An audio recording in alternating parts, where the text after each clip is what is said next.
I'm not entirely sure if this is the Pine Barrens, but there are a lot of trees, pine trees, and there are almost no buildings and industry and residential. So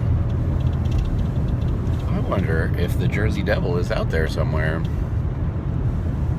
Now that would be interesting. Well, I didn't see the Jersey Devil, and after driving several miles, hiking across snow-covered fields, and accidentally taking a selfie of myself while I was trying to film a video, I made it to the Monmouth Battlefield State Park. Alright, so I did some looking into it, and it turns out that National Treasure was not shot at the actual Independence Hall. It was filmed at Knott's Berry Farm, at the brick-for-brick identical replica of Independence Hall that Walter Knott built in California. So there you go. Leaving National Treasure behind, this here is Monmouth Battlefield. This here is the western edge of the battlefield. I'm standing right now where this is Coombs Hill. This is where Nathaniel Greene and his artillery company in position above the battlefield, which is down there, and he fought, let's see, for the hedgerow. Hedgerow's down there. We're gonna go, I've got the park map here, we're gonna go down there here in a second.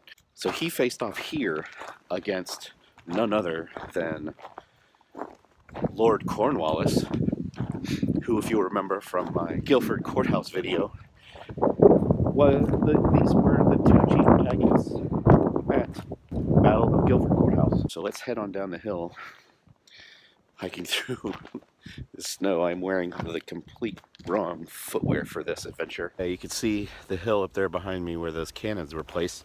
Natty Greene's battalion, or artillery, I don't know, there were 4 cannons, what do you call that? And here's the creek that bisects the battlefield, and here's the bridge covered in snow. There we go, that's a good picture. Can't remember the name of this stream, it's in here somewhere. I haven't even opened the map yet.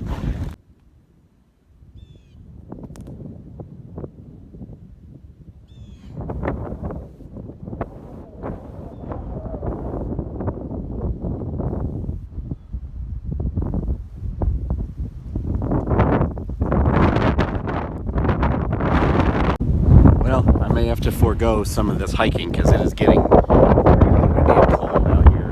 A lot of the fighting happened in the middle of that orchard. General Lee was supposed to have, wow, I don't know if that's getting picked up on the camera at all.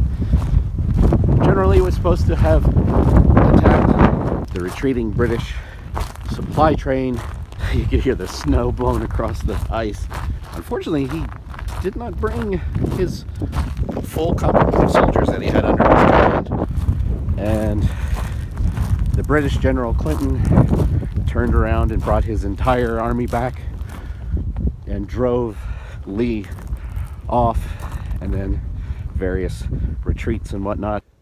It's pretty out, but man, it is cold. The wind is killing me. Okay, so we're gonna head back up the hill, back to the visitor center and the Combs farm up at the top of the hill, and then we're gonna drive over to where the main battle line was after all of the retreating across the landscape and whatnot. So keep your hands warm. This really looks like a beaver dam across the creek here.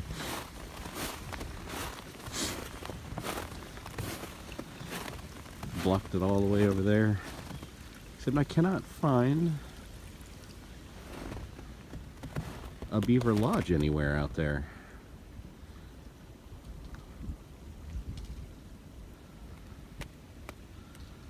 Weird. Alright, so we have crossed the... what the hell is that creek called again? We have crossed the Spotswood Middle Branch, and this is the Sutphin Farm Over there you can see the remnants of the Sutphen Farm house. Lee started on the south side, in between the south branch and the middle branch of Spotswood Creek, and retreated back this way. And actually, the branch itself, this road right out here, Monmouth Battlefield Road, crosses the middle branch. If Lee hadn't bungled the orders to his subordinates, perhaps there would have been more troops encircling the supply train, and they may have captured some of it. They certainly would not have had General Clinton turn his entire division around and attack and force a full general retreat from that flank. If it wasn't for Nathaniel Greene and his artillery group, that entire flank would have completely fallen. Lots of rambling about military actions and positions, and some people dig that kind of thing and some people don't. But I think the history of it and the personalities involved, I think that's where the real interesting part is. Okay, so here is the wooded hedgerow on this side of the creek. So Washington's men would have been on this side. He gathered up the troops that were retreating from Lee's failed attack and exhorted them to stay and fight for their country, which they did. And instead of being completely wiped out by Clinton's army, they had a draw. Nobody won, and at the end of the battle, the night after the battle, the British completely withdrew and headed back to New York. We're walking along Washington's position behind this fence and hedgerow, and Lafayette was in charge of reserves that were up there behind that hill. And if it doesn't get too freaking cold, we may walk over there. Okay, on this spot where General Washington's and General Lord Sterling's infantry, 2/3 up the hill that way, were 10 cannon, and behind, like I said, behind them is Lafayette. And you can see this way, Sutphen, the end of this road, ridge behind Sutphen, British cannon. Just a ridge right there. Yeah, I'm not sure how much noise. And at one point, a cannonball came so close to hitting Washington that it splashed mud on him as he was on his horse back here. So that road over there, like as I was saying, that paved road over there follows the route of the old 18th century road. And so the bridge that I crossed on that road to get here more than likely was the bridge, or the site of the bridge anyway. I'm sure the old wooden bridge isn't still there, but that was where Washington confronted Lee and relieved him of his command. Good grief, this is like walking across the frickin' tundra. What snow has melted has turned into ice. Yeah, it's icy out here. The sign is completely covered. Oh, let's see. The top of it has a natty green quote. The commander-in-chief was everywhere. His presence gave spirit and confidence to his command, and authority soon brought everything into order and regularity. Yeah, these guys were on the verge of breaking and bolting. They wanted to go home. Yeah, I can't. That's all ice. I can't get it any more clear. The Continental cannons were here, and the British cannons were way over there, on top of that hill, on the other side of the creek. Those trees that are running right down on the other side of that snowy pasture area, those trees line the creek bed of the middle branch. And so the snow behind them is that ridge where the British cannons were. It's probably maybe a mile from here to there, maybe a mile and a half. The longest artillery battle of the Revolutionary War happened right here. I cannot imagine what that must have been like. A lot of people talk about battlefields being haunted. As they are certainly haunting. You certainly get a feeling of presence. I can't put it quite into the right words. I'm not saying that there are ghosts and spirits here. What I am saying is that you do kind of feel an echo. I mean, you get a sense of the people who fought and died here as they fought for, those ideals that we still live by. And when I say I get goosebumps from coming to places like this, it puts a human face, a human consciousness, a human feeling onto the events of history. I don't have a great summation for you. I just have this amazing view.